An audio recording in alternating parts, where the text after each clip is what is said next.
This video is meant to help address some questions that keep coming up about probability. So this is probability FAQs. The first question I keep hearing is, hey, when do I add probabilities and when am I supposed to multiply them? Well, you add probabilities when you're trying to figure out the chances of different events occurring. Not a combination of events, but different things happening. So something could be, hey, what's the probability if I reach into my super dark closet that I'm going to grab blue shirt or a green shirt? Well, the probability of getting blue shirts is, well, there's one and two blue shirts out of 1, 2, 3, 4 total. So blue would be 2 out of 4, which is equivalent to 1 out of 2, 1 half. And then a green shirt, well, there's only one green shirt here, and I have 4 possible options.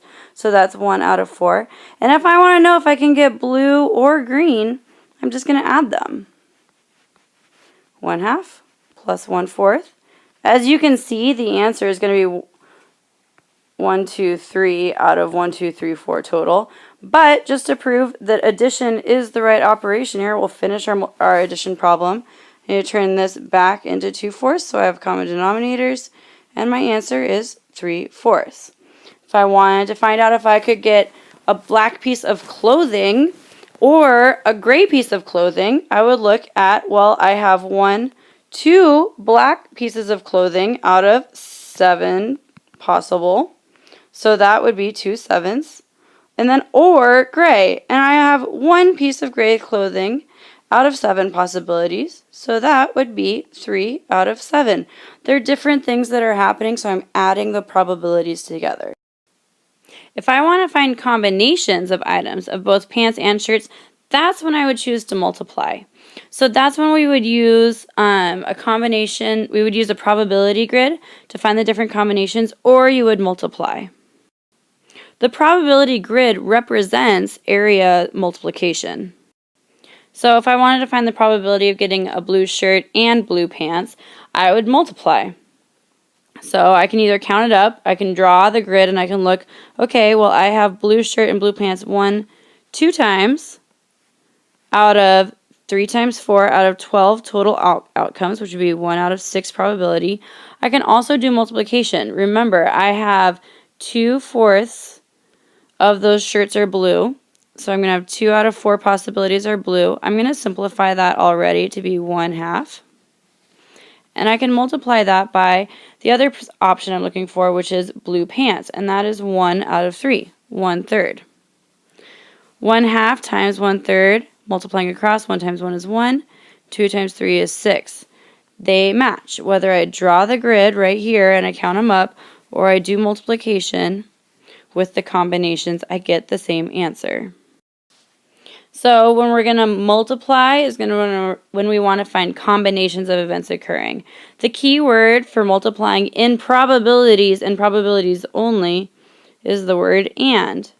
What is the probability of black pants and black shirt? Sometimes we just represent this with a comma because it means we want them both to happen. Black shirt. On the other side, when we're adding, it means we just want to find the total probability of different events occurring, not combinations, just different things that could happen. So in this case, the key word would be or. We want to get a probability of a blue shirt or a green shirt or green. Those are 2 different events occurring, and we just want to know what's the probability of those happening. The next frequently asked question I've been seeing a lot is, how do I find the probability of events when I don't replace an item? This is actually called dependent probability. It means that the outcome of the first event depends on the second event. So let's say I wanted to find the probability of getting a red marble, then purple. I'll just use P for purple. So first thing I do is I count up, well, what's the probability of the first event happening, the red marbles? That would be 1, 2, 3, 1, 2, 3, out of 1, 2, 3, 4, 5, 6, 7, 8, 9 total. So that probability would be 3/9 for red. I'm going to simplify that. It would be 1/3. the first thing I need to have happen is I need to have that red marble be the one that I draw. So I'm going to go ahead and take my probability of drawing a red marble, and I'm going to say, okay, well, that is now removed from the bag. Because first I wanted to draw red, I'm not putting it back in, and now I'm looking for purple. Well, the probability of drawing purple is 1, 2, 3, 4. 4 purple. Out of 1, 2, 3, 4, 5, 6, 7, 8 total marbles that are left in the bag. I have one less marble. If you look down here, it was 3/9. Now I only have 4 out of 8 of the marbles that are in the bag are purple.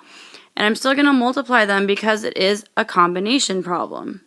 So I'm going to simplify before I multiply. 1/3 times 1/2. 4 8 simplifies to be 1/2. 1 times 1 is 1. 3 times 2 is 6. So the probability of me drawing red and then purple is 1/6. That's the most frequently asked questions I've seen. If you have other questions, feel free to please let me or Ms. Wethington know as we are approaching the end of this unit. Thank you. Goodbye.